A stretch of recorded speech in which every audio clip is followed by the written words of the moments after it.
So arrays. So what do we know about arrays? Container. Array is a container, just like an object. It's a data structure, right? Unordered list of values. Yeah. So we can we can have an ordered list in our array. You can nest them. Yeah, you can nest them. You can save any data type as a value in your array, just like an object. No. Anything else? It is an object? Yeah, an arrays is an object. If you're coming from a object-oriented language, you could think of an array as a subclass of an object, and that it inherits from an object. If that doesn't mean anything to you, don't worry about it. But that might sort of clarify for those who sort of have that background. So we have arrays. Arrays are a data structure. They're another data structure that comes out of the box with JavaScript. We tend to use them for things that are ordered because of the numerical indices give us just a natural way, because numbers are ordered, right?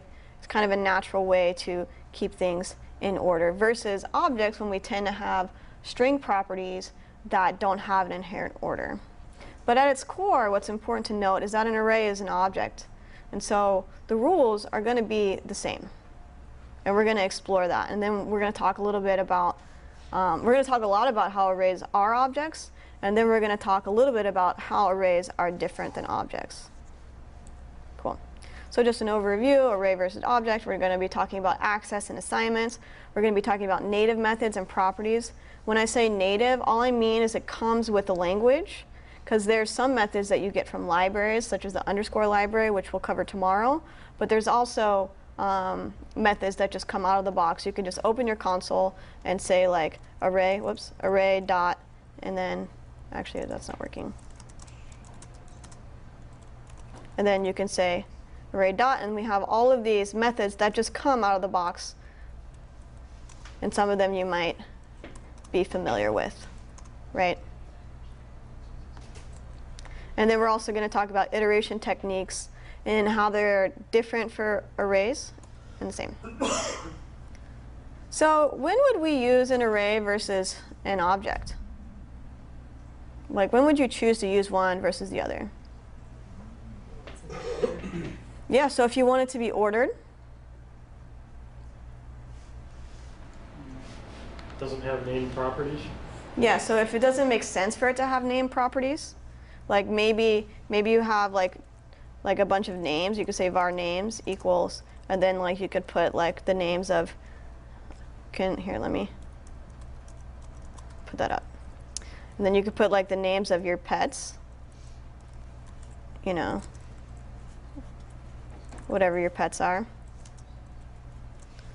Does anyone have a pet name? No one? Wonder Woman? It's a good one. So this just makes sense, right? For it to be a series. Can you guys see that in the back? A series of, because it's all the same thing. They're all names. So you wouldn't want to say like var, names, and then have an array and just be like name one, right?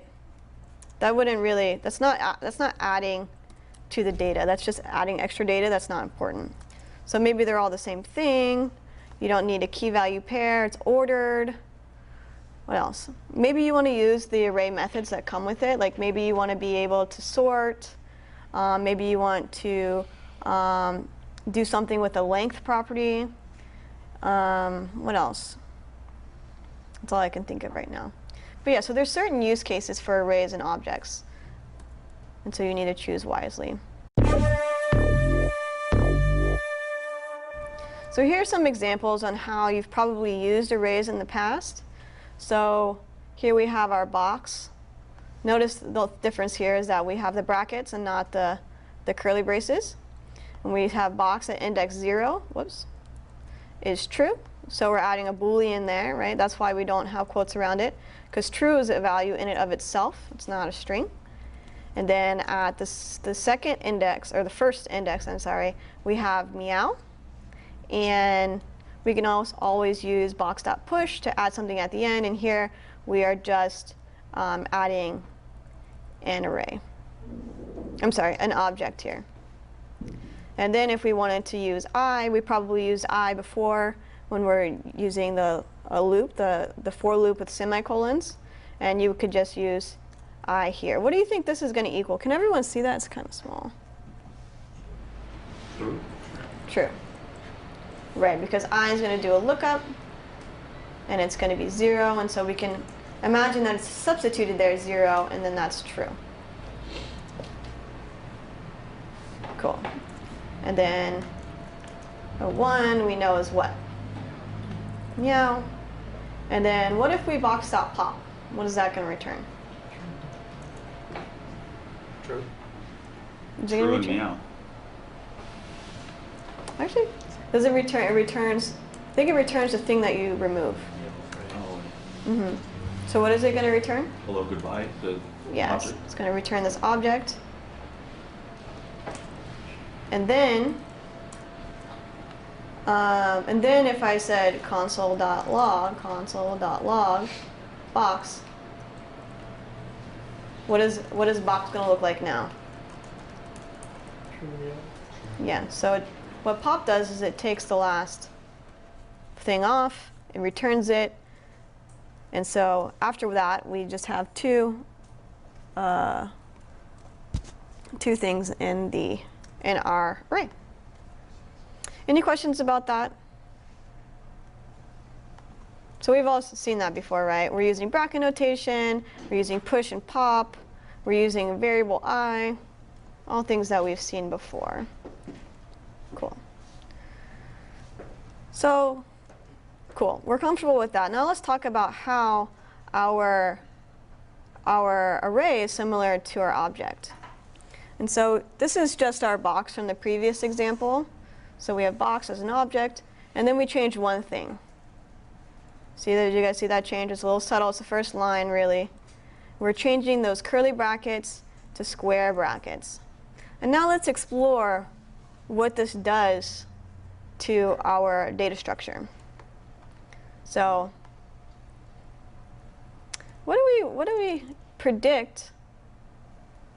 What do we predict this is going to do here on second to last line? 9. 9. Anyone else? I think it's undefined. Oh. Bianca, Mm-hmm. there's some questions in the chat room, and I have one too. Can you go back one slide? Sure.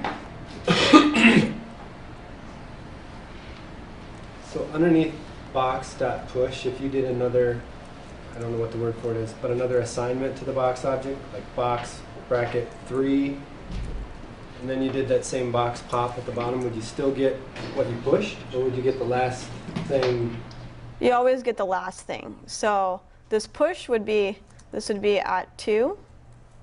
So index 2. And then we add something to 3, and then if we popped, it would then be the last thing. So pop always does the last index. Okay. Mm-hmm. And it returns the last index, and it's destructive, so it takes off the last thing, and that's important to note. Cool. So any other questions? Okay. Oh, I'll ask if that one, I think you just answered their other question, but can you then reference those different copies? Oh, they're actually, so they're at, say, JS doesn't actually alter the original array, it just makes copies and modifies those? I'm not sure. I'm not sure. So I can kind of show var x equals this. So here's an array, and so we x dot pop. So it's destructive. So it actually is deleting. But if you were to assign like that array x to another like y, Oh. but it's passed by. Right, I see what you mean. Value, Yeah. In not that case, reference. yeah, that is a copy. Yeah, I see what you say. So if you did y equals x, right? So we have y, and then we say x dot pop, and then we look at x, and then we look at y. Oh no, it is the same. It is destructive.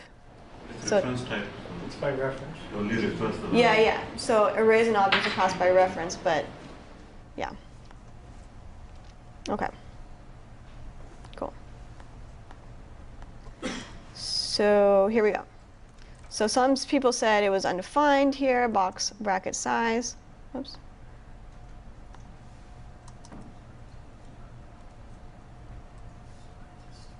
Any other guesses?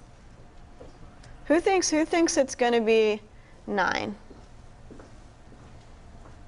Who thinks it's going to be undefined? Okay, a few people. Well, the cool thing, and maybe the confusing thing about this, is that it's actually going to be 9. Because an array is an object at its core, that means that you can add properties to it. And you can kind of think of the array like this.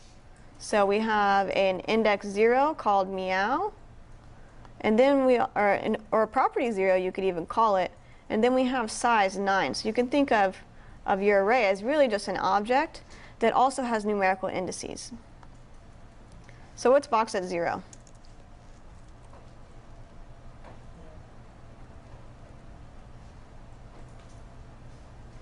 What about Kim? 9. Box 0? 9. It's a good guess. So that's a common confusion, that since we put size in first, that would be at the 0th place, but it actually has nothing to do with it. Since our bracket notation is the same as when we look up on an object, it's looking at that property 0, and it's going to return us meow. Whereas size here, if we wanted to look up size, we just have to reference it by size. So how does it order it then if you're allowed to put? We'll get to that soon. Oh, sorry. Yeah, yeah, no problem. Cool. Is that clear? So even though size is added on first, it's not at the 0th index. It's actually just a property on the object called size. And stepping back, how prevalent is this in actual coding? As somebody using an array versus an object. You use it indirectly. These rules you use indirectly. Like, for example, we're going to get into a little more, but we have different properties and methods on arrays that we use all the time. And then it goes further when you start diving deeper into JavaScript and you start talking about prototypes and things like that. It becomes really clear why it's important to understand these underlying concepts of the mechanics of the array as an object. Mm-hmm. Cool. All right, what about box.size?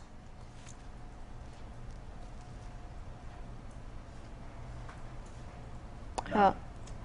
9, yeah. So the rules are the same. So we can use dot notation, we can use bracket notation, just the same as with an object. Yay, the rules don't change. Aren't we so excited? That makes things a lot simpler, right? Or not? Simpler? Simpler, not simpler? Middle, okay. Well, maybe in time you'll feel more at ease with this concept. What about, so we already said box.size is 9. What about box.0? What about bin? That would be, you can't do that, right? Right, 'Cause it's, because it's a number. yeah. Yay, good job. I usually trick people with that one. Minnesota. What did you say, non-Minnesota? Is that where we are Today.